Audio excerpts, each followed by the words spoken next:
Bonjour.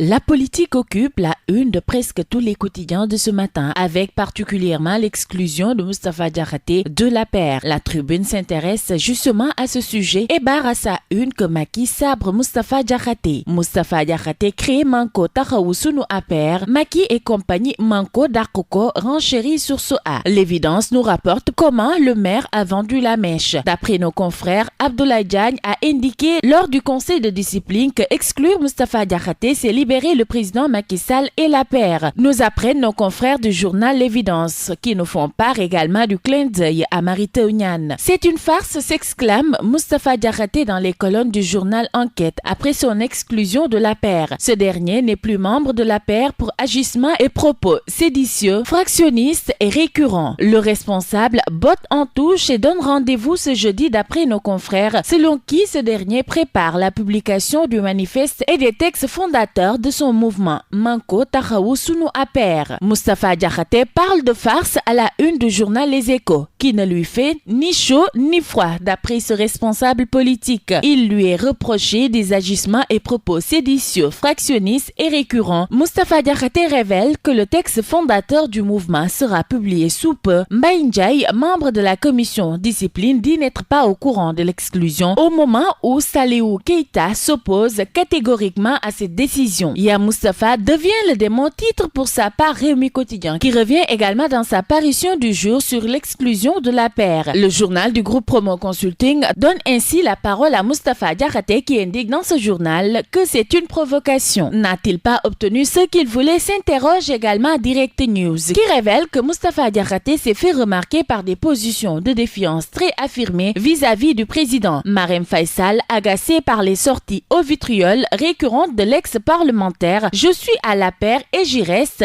Je vais me battre à l'intérieur avec mes amis. Dixit Moustapha Diakhaté dans les colonnes du journal Direct News. Et dans Walf Quotidien, l'on nous apprend que Macky Sall est dans le pétrin. Selon nos confrères, l'Alliance pour la République a exclu Moustapha Diakhaté, qui organise la riposte. Les secrets de l'exclusion expéditive de Moustapha Diakhaté sont à retrouver dans l'Observateur de ce matin. Le journal révèle le coup de fil de Macky et les minutes de la réunion du conseil de discipline. Libération s'intéresse aux tournées nationales de certains états-majors politiques, conseils de ministres décentralisés aux allures de pré-campagne déguisées et soupçonnent un parfum de local et de présidentiel en 2024. Nos confrères donnent ainsi la parole à Momar Diong, journaliste et analyste politique, qui décortique ainsi cette situation. Pendant ce temps, Abdoulaye Daouda Diallo vante son bilan dans le journal Le Témoin. Selon le ministre des Finances et du Budget, tous les fondamentaux de l'économie nationale sont bons. S'agissant du changement de statut de notre pays pour l'endettement, il estime qu'il n'y a pas péril en la demeure. L'État libère les sous, renchérit l'As Quotidien, qui nous parle également du lancement du budget programme tenu ce mardi à Dakar. Le Sénégal affiche une bonne santé économique et financière, rassure